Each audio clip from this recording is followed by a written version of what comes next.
today's video, I will show you how to withdraw money from your bank's ATM card to bKash from home without going to an ATM booth. Many people do not find this option, so the whole process is step by step.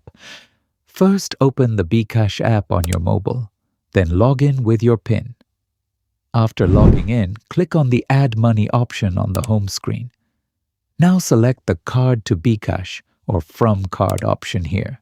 Here you will see Visa, Mastercard, American Express. Select whichever card you have. Now, you need to enter your card information. Card number, expiry date, CVV, 3 digits on the back of the card. Enter everything correctly, then press Next.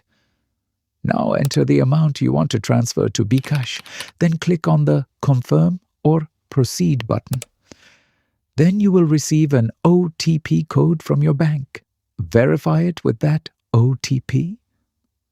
After entering the OTP, the money will be credited to your bKash account within a few moments. You can check your balance immediately. If you like the video, don't forget to like, comment, and share. And subscribe to our channel for more such tutorials. Thank you.